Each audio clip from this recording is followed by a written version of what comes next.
Change is in the air, and apparently it's wearing a bird mask and whispering just one more spell straight into your wallet. Because this week, Games Workshop is giving us 2 fresh battle tomes for Warhammer Age of Sigmar, a nostalgic hit of classic Space Marines made to order, and a new issue of White Dwarf 521, and enough books to keep your hobby desk buried under hardbacks until the death of the universe. Welcome back to Summary Sunday, the show where we gather this week's releases, slap them on the table and ask, is this a sensible purchase? Or am I about to roleplay as a financially irresponsible wizard? Let's start that crusade. Alright, first up, Disciples of Tzeentch. The forces of change are on the move, and they've brought a new battle tome to prove it. Well, what's in the battle tome? You're going to get the full faction refresh with the package done. You'll have lore, art, rules, war scrolls, regiments and armies of renown, a path to glory, an anthem of apotheosis, and a new spearhead alongside it. And yes, there's also a gamer edition in A5 with war scrolls included, which is basically, I want a travel-sized addiction. And in my view, if you're a lore addict, this is a worthy buy off the bat to get that lore straight into those veins and get going. And for those competitive goblins out there, I think it's best to pause and see how they do in the tournaments first. Then let's talk about their new kits and highlights. We've got the Fate Master, a charismatic sorcerer battlefield manager, plus a little weird familiar buddy, because Tzeentch units are legally required to always come with a little extra weirdness. Then we've got the Magister on disc, because walking is for mortals. Great for leading fast movers and projecting magic across that table.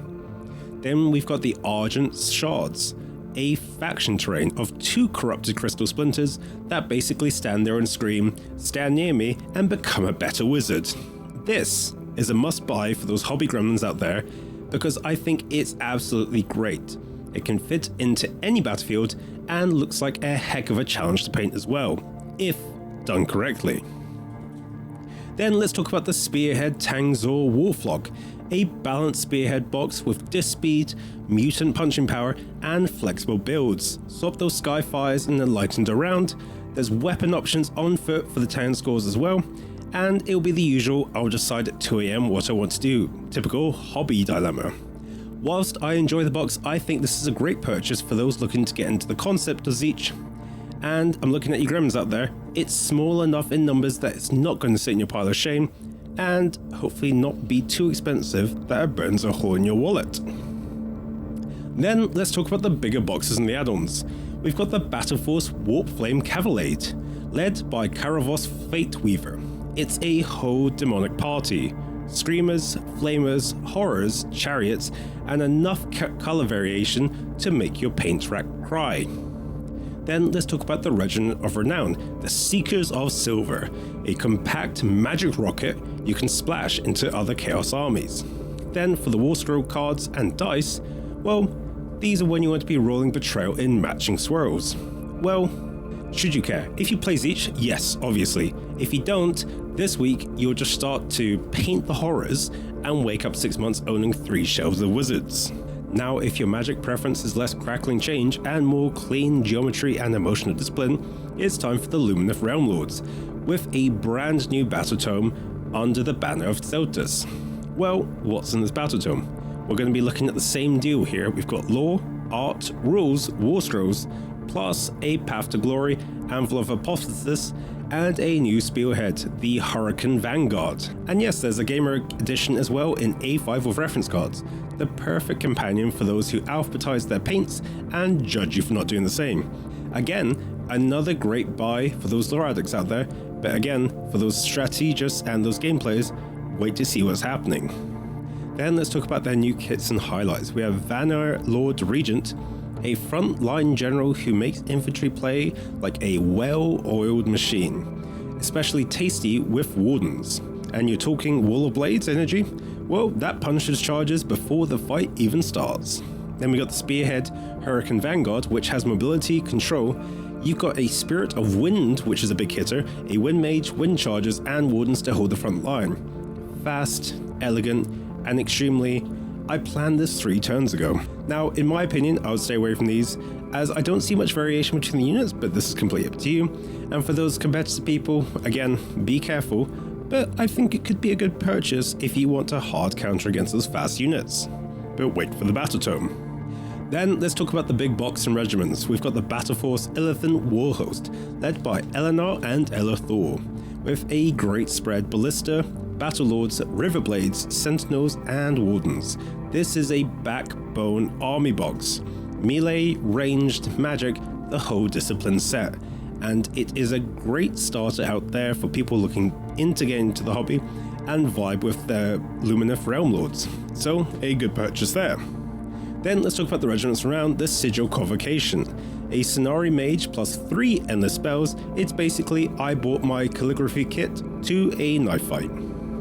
Then let's talk about the cards and dice. There are 41 reference cards, including Spearhead rules, and dice that are so pristine, they look like they would apologize for rolling a 1 for you. Well, the main question is, should you care? If you're a Lumineth player, this is your refresh moment. If you're not, this might tempt you because the range is gorgeous and the rules vibe is orderly, controlled violence. Alright, time to get that nostalgia hit out the way. This week, we've got a classic Space Marine made to order minis returning, including a set of 4 metal captains for Ultramarines, Space Wolves, Dark Angels, and Blood Angels, a Terminator character set, Captain, Librarian, Chaplain, plus Terminator Librarians to complete the I Mess Metal Models mood.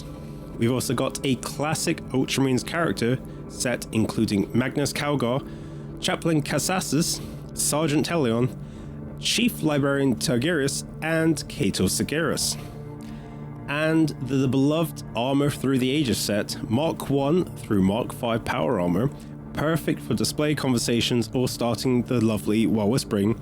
They don't make them like this anymore. This is great for people who like the order days of 40k, who like their metal splinters ready, and heavy duty metal files on hand. Otherwise, I think this is a great purchase for a little desk conversation, or you'll be faced with the wrath of Big E. And the question is, should you care?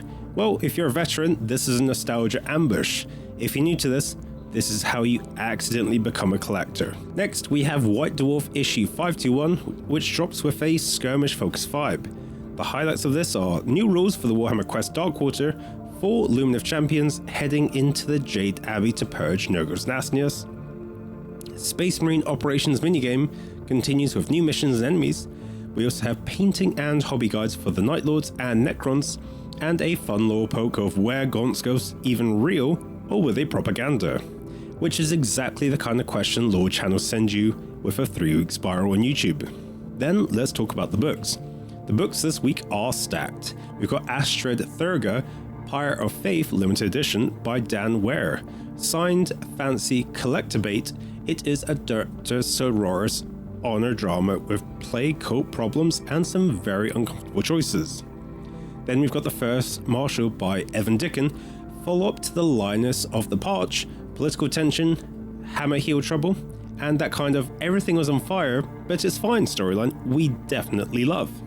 Then we have the Witch Hunter's Handbook by Darius Inks, a replica style background book with a new cover, perfect for old world vibes, roleplay fuel, and loudly declaring Sigmar wills it in your living room. This is great for hobby players or lore addicts and anyone who wants to learn how to play a Spanish Inquisition based character in their next roleplay session as well. Then on Warhammer Plus, we've got Questing Nights, which continue with their Darkwater campaign. We've got the Painting Desk chats around Golden Demons and style with a studio painter. Then on Deep Strike, we revisit a classic Hammer and Bolter episode, A New Life. Yes, that one with the twist. And on Warhammer Community, expect rules reveals for both battle tomes, plus a teased update for a classic kit that's getting shown off imminently. So that's the week. Tzeentch gets Change Magic Chaos, Lumineth get Clean Magic Discipline, Space Marines get Nostalgia, White Dwarf brings the hobby fuel, and Black Library stack continues to grow like it's trying to win a siege warfare by weight alone. Quick PSA, the releases are delayed in Australia and New Zealand, so if you're down under, your wallet's getting a brief reprieve. Enjoy it. It definitely won't last. If you enjoyed this roundup, drop a like, subscribe, and tell me in the comments. Are you Team Change or Team Clean Magic? And if you're buying the made-to-order Marines, be honest, is it for the army or is it for the vibes? I've been Lost Hope, and I'll see you next Sunday.